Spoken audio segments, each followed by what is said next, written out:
जय हिंद साथियों, आप सबका ग्रेट वेलकम है आर्मी तैयारी .in यूट्यूब चैनल पर। आप में से कई सारे लोगों ने यहां पर एसएससी जीडी का फॉर्म भर दिया होगा। आप अभी यहां पर बैठ करके एसएससी जीडी की तैयारी भी शुरू कर चुके होंगे और ये सोच रहे होंगे कि आपका एडमिट कार्ड आएगा, आप एग्जाम दोगे और आपका सिलेक्शन यहां पर हो जाएगा। लेकिन क्या आपको पता है कि एसएससी जीडी की जो भी एग्जामिनेशन होती है या फिर जो भी प्रक्रिया होती है, इसमें एक प्रक्रिया ये भी होती है जिसमें आखिरी स्टेज में आपका डॉक्यूमेंट वेरिफिकेशन किया जाता है। वो सारे डॉक्यूमेंट को मैच किया जाता है जो आपने फिल किया था जब आपने फॉर्म भरा था। उस समय क्या क्या डॉक्यूमेंट में जो इन्फॉर्मेशन थी वो आपका मैच कर रहा है या फिर नहीं कर रहा, और उसी में लाखों बच्चे जो है रिजेक्ट हो जाते हैं क्योंकि वहाँ पर ऐसी ऐसी गलतियां यहाँ पर बच्चे करके बैठे होते हैं जिनके बारे में उसे अंदाज़ा भी नहीं होता। और आपका एक अक्षर अगर गलत है, आपका एक वर्ड गलत है, उससे भी आपको रिजेक्ट होना पड़ सकता है। तो आज हम यहाँ पर बात करेंगे डॉक्यूमेंट वेरिफिकेशन में किस किस चीज़ में बच्चों को छांटा जा सकता है। उससे पहले चैनल को सब्सक्राइब करें, बेल आइकन को दबा के रखें और व्हाट्सएप ग्रुप में जुड़ने का लिंक डिस्क्रिप्शन में मैंने दे दिया है। इसके अलावा एसएससी जीडी की 2011 से लेकर 2018 की ओरिजिनल क्वेश्चन पेपर अगर डाउनलोड करना चाहते हैं तो उसका भी लिंक आपको यहाँ पर डिस्क्रिप्शन में मिल जाएगा। और प्रैक्टिस पेपर अगर फ्री में डाउनलोड करना चाहते हैं तो यहाँ पे सारा कुछ आपके लिए फ्री में अवेलेबल है, डिस्क्रिप्शन में मैंने लिंक दे दिया है। चलिए तो यहाँ पर बात करते हैं। जैसा कि एक फॉर्म आप देख पा रहे होंगे, ये हमारे पास एक फॉर्म है जिसके थ्रू मैं आपको समझाऊंगा कि क्या क्या चीज़ें गलती होती है और आगे चल के इसी के लिए आपको रिजेक्ट किया जाएगा। आपको वहाँ पर बाकायदा निकाल दिया जाएगा, वहाँ से कह सकते हैं भगा दिया जाएगा, क्योंकि आप एक बच्चे नहीं हैं, आप यहाँ पर जॉब लेने जा रहे हैं, आप देश सेवा के लिए जा रहे हैं। आपको यहाँ पर जो है सब कुछ कह सकते हैं अपना जो माइंड है उसको यूज़ करते हुए फॉर्म को भरना होता है और वहाँ पर आपको कोई भी गलती करने का दोबारा मौका नहीं मिलता। तो यहाँ पर अगर आप समझेंगे तो यहाँ पे सारा कुछ मैंने दिया है। इससे पहले मैं आगे बढ़ूँ, आपको ये भी बता दूं कि एसएससी जीडी में जो है एक रिकरेक्शन डेट भी होता है, तो उसके बारे में आपको बता दूंगा कि अंत में वो क्या है और कब होता है वो। तो सबसे पहले यहाँ पर देखते हैं। यहाँ पर अगर आप देख रहे होंगे तो यहाँ पर इस बंदे ने यहाँ पर साइन जो है कैपिटल लेटर में किया है। जैसा कि आपको पता है कि एसएससी की वेबसाइट पे एसएससी जीडी की जो नोटिफिकेशन है साफ साफ लिखा है कि आप कैपिटल लेटर में कभी भी साइन नहीं कर सकते। पहला कारण यही होता है रिजेक्शन का। अगर आप भी ऐसी गलती कर चुके हैं तो यहाँ पे आपका सिलेक्शन होने का चांस काफ़ी ज़्यादा मुश्किल हो जाता है, क्योंकि ये सारी चीज़ें अलाउड नहीं होती।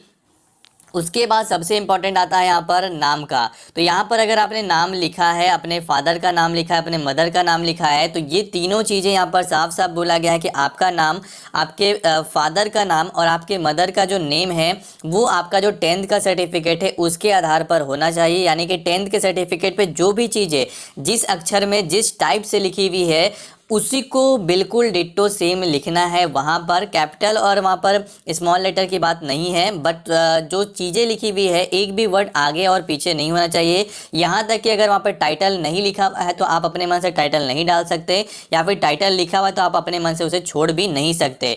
तो ये सारी चीज़ें अगर आपने इसमें भी गलती की है तो आपका सिलेक्शन डेफिनेटली नहीं होगा, क्योंकि ये सारी चीज़ें भी डॉक्यूमेंट वेरिफिकेशन के टाइम में देखी जाती है और वहाँ पर आपको कोई मौका नहीं मिलता, वहाँ पर आपको डायरेक्टली डिस्क्वालीफाई कर दिया जाता है। तो ये सारी चीज़ें आपको पता होनी चाहिए। इसके अलावा डेट ऑफ बर्थ, अगर आपने डेट ऑफ बर्थ भरा है अप्लाई करते समय और अगर आपने आधार कार्ड, पैन कार्ड या फिर कहीं और डॉक्यूमेंट का डेट ऑफ बर्थ दिया है तो उस केस में भी आपको रिजेक्ट किया जा सकता है, क्योंकि यहाँ पर साफ साफ बोला गया जो डेट ऑफ बर्थ है वो भी आपका 10th के सर्टिफिकेट पे जो भी लिखा हुआ है वही मान्य होगा, उसी को यहाँ पर लिया जाएगा। इसके अलावा आपका जो एज है वो भी यहाँ पर जो है आपका जो 10th का सर्टिफिकेट है वही यहाँ पर कह सकते हैं मान्य होगा, उसी को लिया जाएगा।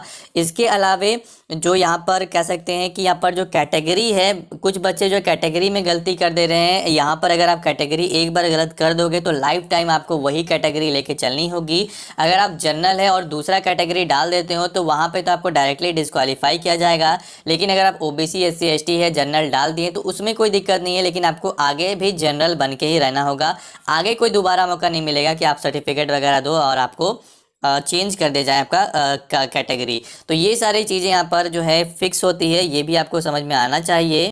अब आते हैं सबसे इम्पॉर्टेंट, जो कि अभी तक मेरे को कुछ बच्चे का यहाँ पर मैसेज भी आ रहा है, मैट्रिकुलेशन रोल नंबर को रिलेटेड। तो यहाँ पर जो मैट्रिकुलेशन यानी कि साफ साफ बगल में 10th पास या 10th क्लास का रोल नंबर पूछा गया है। कुछ बच्चे अपने मन से रोल नंबर में रोल कोड जोड़ दे रहे हैं। कुछ बच्चे जो है 10th के रोल नंबर के जगह 12th का रोल नंबर या फिर 12th का एग्जामिनेशन में जो परसेंटेज है उसको लिख करके आ रहे हैं। तो आपका 100% जो है डिस्क्वालीफाई हो जाओगे, आपका सिलेक्शन नहीं होने वाला, क्योंकि 10th लिखा है, आप 12th का लिख करके और आपको इतनी नॉलेज नहीं है तो आप आगे क्या जॉब लोगे, आपको समझ में ये भी आना चाहिए। तो इसलिए ये सारा चीज़ आपको देखा जाता है। ये मैं अपनी मन से नहीं कह रहा हूँ, ये सारी चीज़ें ऑफिशियली है, आप ऑफिशियली चेक कर सकते हो और आपको पता चल ही जाएगा कि आगे क्या क्या चीज़ होने वाला है। तो ये सारी चीज़ें बिल्कुल आपको याद रखना है। पासिंग ईयर भी 10th का है तो उसको ओरिजिनल लिखना, जो भी वहाँ पे लिखा हुआ है। अपने मन से 1 साल आगे पीछे कर दोगे, दोबारा मौका नहीं मिलेगा आपको यहाँ पर इसको भरपाई करने का। 3 साल वेट करो, अगले बार जब भर्ती आएगी तभी आपको मौका मिलेगा। इन सारी चीज़ों में लापरवाही अगर आपने कर रखी है या फिर कर दी है तो आपका सिलेक्शन डेफिनेटली यहाँ पर नहीं होने वाला, ये आपको मान के चलना है। लेकिन जिन लोगों ने फॉर्म भर दिया है, अच्छे से भरा है, सब कुछ सही भरा है, बिल्कुल आप अपनी प्रैक्टिस करते रहिए, उसमें कोई दिक्कत नहीं है।